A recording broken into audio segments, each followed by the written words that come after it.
Some time after this, Jesus crossed to the far shore of the Sea of Galilee, that is the Sea of Tiberias, and a great crowd of people followed him because they saw the miraculous signs he had performed on the sick.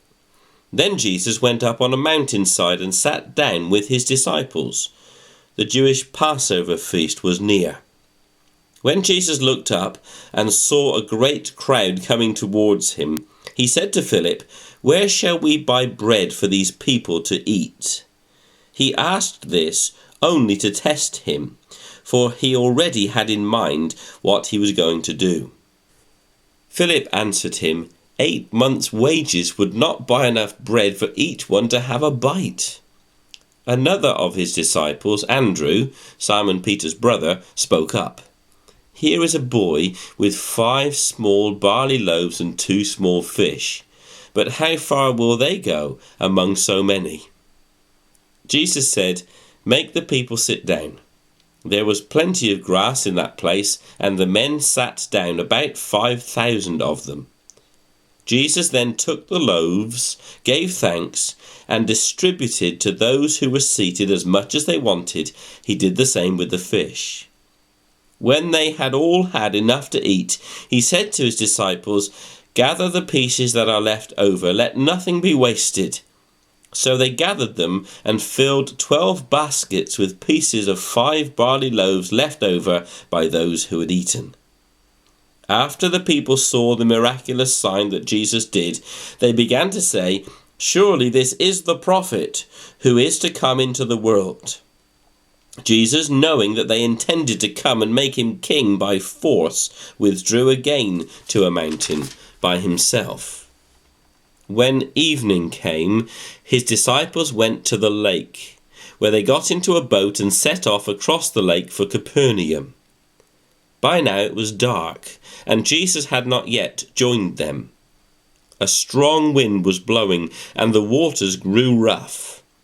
When they had rowed 3 or 3.5 miles, they saw Jesus approaching the boat, walking on the water, and they were terrified. But he said to them, "It is I, don't be afraid." Then they were willing to take him into the boat, and immediately the boat reached the shore where they were heading. The next day, the crowd that had stayed on the opposite shore of the lake realized that only one boat had been there, and that Jesus had not entered it with his disciples, but that they had gone away alone. Then some boats from Tiberias landed near the place where the people had eaten the bread after the Lord had given thanks. Once the crowd realized that neither Jesus nor his disciples were there, they got into the boats and went to Capernaum in search of Jesus. When they found him on the other side of the lake, they asked him, "Rabbi, when did you get here?" Jesus answered, "I tell you the truth. You are looking for me, not because you saw miraculous signs, but because you ate the loaves and had your fill. Do not work for food that spoils, but for food that endures to eternal life, which the Son of Man will give you. On him God the Father has placed his seal of approval." Then they asked him, "What must we do to do the work God requires?" Jesus answered, "The work of God is this, to believe in the one he has sent." So they asked him, "What miraculous sign then will you give that we may see it and believe you? What will you do? Our forefathers ate the manna in the desert, as it is written, 'He gave them bread from heaven to eat.'" Jesus said to them, "I tell you the truth, it is not Moses who has given you the bread from heaven, but it is my Father who gives you the true bread from heaven. For the bread of God is he who comes down from heaven and gives life to the world." "Sir," they said, "from now on give us this bread." Then Jesus declared, "I am the bread of life.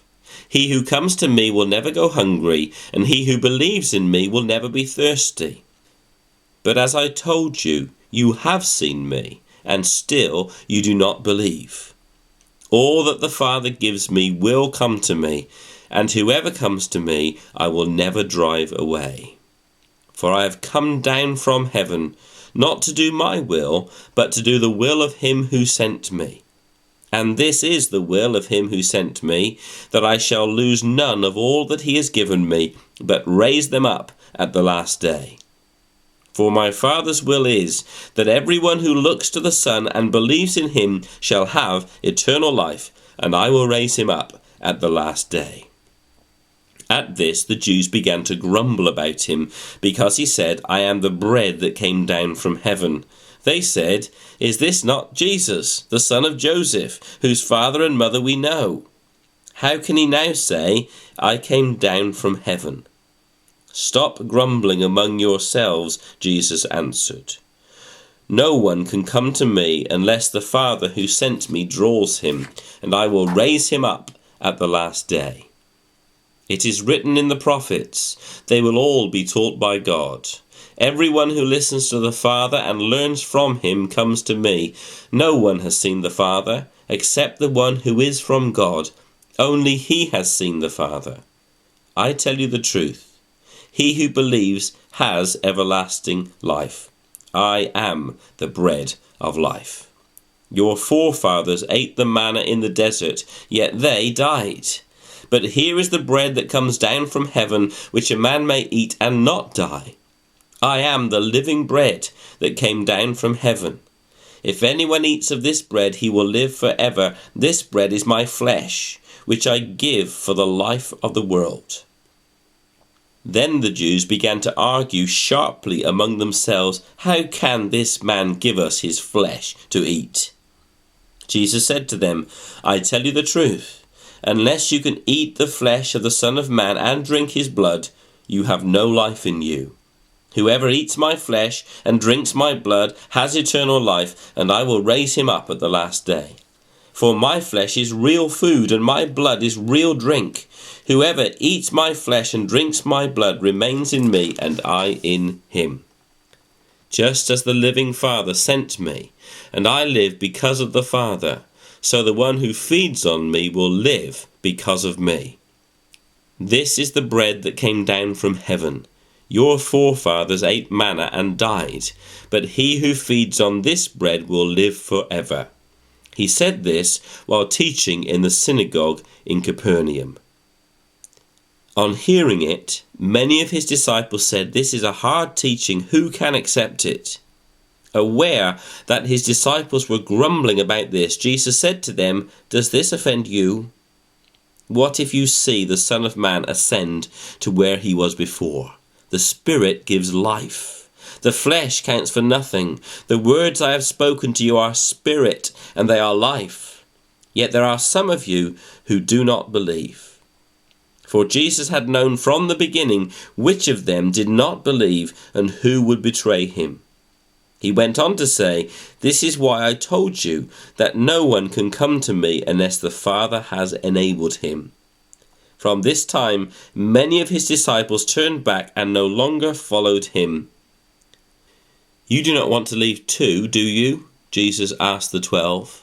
Simon Peter answered, "Lord, to whom shall we go?